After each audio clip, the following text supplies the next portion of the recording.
Dobar dan, još jednom svima. Organizirali smo ovu pressicu da bismo još jednom pozvali ljude da izađu i da daju svoj potpis.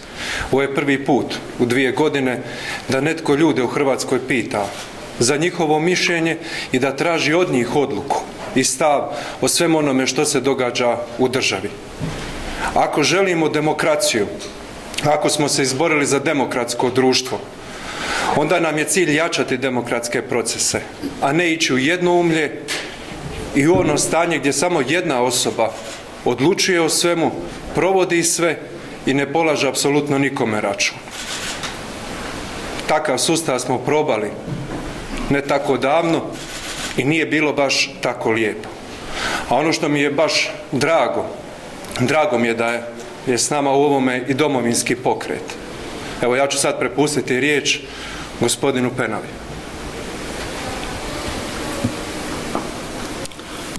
Hvala kolegi Petrovu. Pa evo, kako ste čuli, na inicijativu Mosta i predsjednika gospodina Bože Petrova, kao Domovinski pokret odlučili smo se priključiti njihovoj inicijativi i dati punu potporu u nastojanjima prikupljanja potpisa kako bi se održao pomenuti referendum.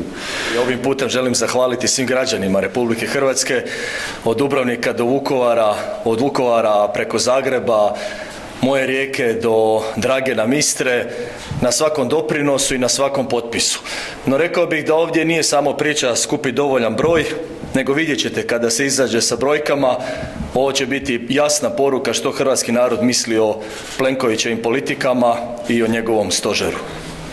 Htjela bih još pitati, zapravo svi ste prozvani jučer od vašeg saborskog kolege Zekanovića, da svi od HDZ-ovog desnog krila nadesno zapravo da niste cijepljeni i on poziva, kaže da populizmom zapravo ugrožavate ljudske živote.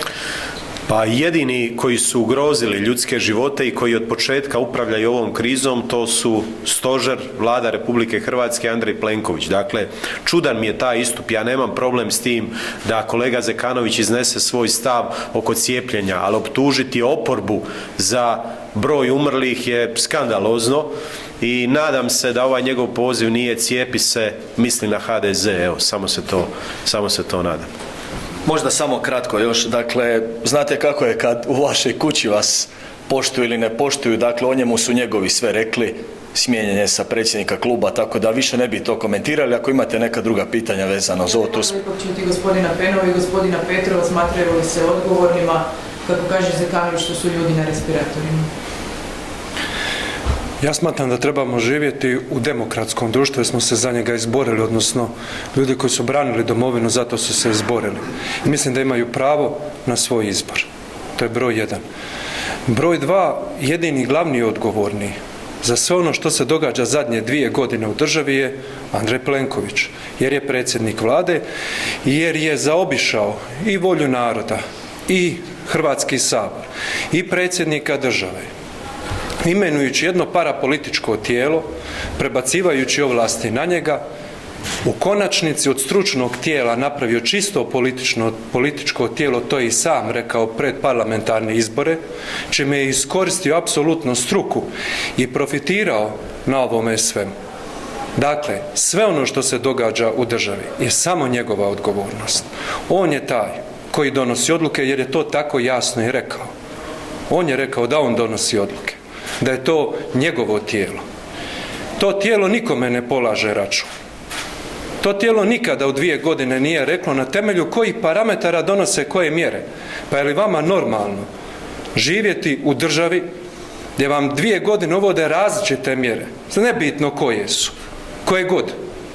2 godine živite u državi i ne znate na temelju čega neko tijelo koje nema apsolutno nikakav legitimitet, ni stručni ni politički, donosi mjere, a da vi ne znate niti na temelju kojih parametara. Da ih vi molite osobno 2 godine da oni to ne žele reći. Da isto to tijelo kad donese mjere, prema nekima se te mjere poštuju, prema nekima se ne poštuju. Neki saborski zastupnici u sred izolacije imaju pravo doći jer ih je pozvao predsjednik Vlade u Sabor, ostalim ljudima dolazi na vrata policija tih 10 dana.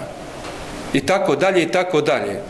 Glavni motivator, glavni organizator prosvjeda i glavna osoba koja je odgovorna jer je preuzela sve na sebe mimo volje ljudi, mimo volje Sabora, mimo volje predsjednika države i Andrej Plenković. I ovo pitanje morate uputiti njemu. Uostalom, gospodin Zekanović, koji je očito postao trbuhozborac gospodina Plenkovića, čim dođe gospodin Plenković u Sabor, mora to pitanje uputiti njemu.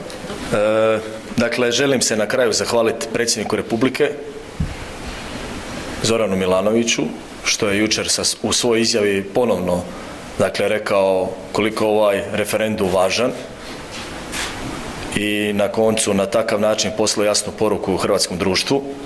Želim se zahvaliti kolegama iz Domovinskog pokreta na čelu sa predsjednikom Ivanom Penavom i sa svim ovdje kolegama iz Domovinskog pokreta. Želim se zahvaliti kolegama suverenistima koji su isto podržali referendum. Želim se zahvaliti stranci Fokus koja je podržala referendum. Želim se zahvaliti i saborskim drugim zastupnicima Karolini Vidović Krišto, kolegi Hasanbegoviću i svim ostalima koji podržavaju ovu priču referenduma.